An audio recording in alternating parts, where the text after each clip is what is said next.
Local diagnosis কলেই থাক, গাড়ির নাম অনুযায়ী নাম দেখে নে।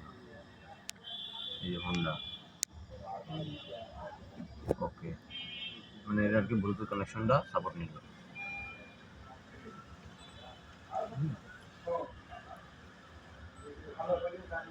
ভার্সন দুটো এই মডেলে, তাই তো? এবার 16 পিন ডিটেল, মানে জাপান যেগুলো সেগুলো 16 পিন। জাপান দূরে বলেন ভাই, জাপান যেগুলো সেগুলো সব 16 পিন। জাপান সব 16 পিন দেয়। মডেল ইয়ার হচ্ছে 2014। 2014 মডেলের পিন, এই যে ইঞ্জিন নাম্বার, পিআরও, এই যে চ্যাসিস নাম্বার, এই যে ভি টাইপ, মানে কি নাম, কি গাড়ির নাম কি ভেজেল। ওকে,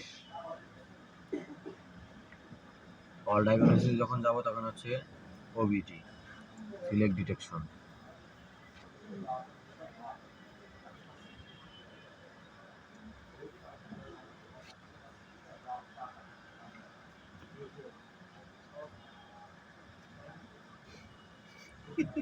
টোটাল সিস্টেম স্ক্যান করতেছে, তাই তো? আবার আমি হচ্ছে ওইখান থেকে ওবিডি ক্লিক না করে স্পেসিফিক একটা সিস্টেম স্ক্যান করা যায়। সেন্সরটা পাল্টাতে, দাদা ওই সেন্সরটা পাল্টাতে, থার্মোস্টেট ভালভের সেন্সর পাল্টাতে হবে, আবার আসছে না? ইসিটি সেন্সর, থার্মোস্ট্যাট ভালভের সেন্সর পাল্টাতে হবে। অটোমেটিক ট্রান্সমিশন, এটি টেম্পারেচার থার্মোস্টেট ভালভের সাথে ওই যে কোড দিয়েছে, ওটাই কোডটা আবার গুগলে সার্চ করলে দেখা যাবে কি সমস্যা। এইখানে কাজ করে low voltage, low voltage, battery কমে গেছে, টেম্পোরারি।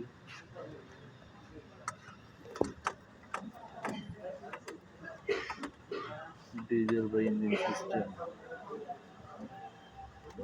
ওই সেন্সরটা ভালো, কিন্তু 30% লস হয়ে গেছে, 70% ভালো।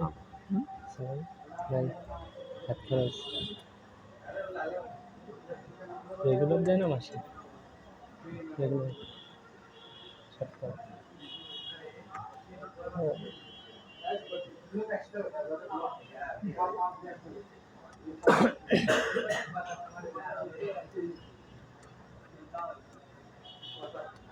আর একটা জিনিস, শুধু এই গাড়ি বলে যে এরকম সিস্টেম করে আসছে এ পর্যন্ত, এই গাড়িতে এই সিস্টেম, অন্য গাড়িতে আরেক সিস্টেম, কিন্তু ধাপ একই। গ্লাস কি সেন্স না?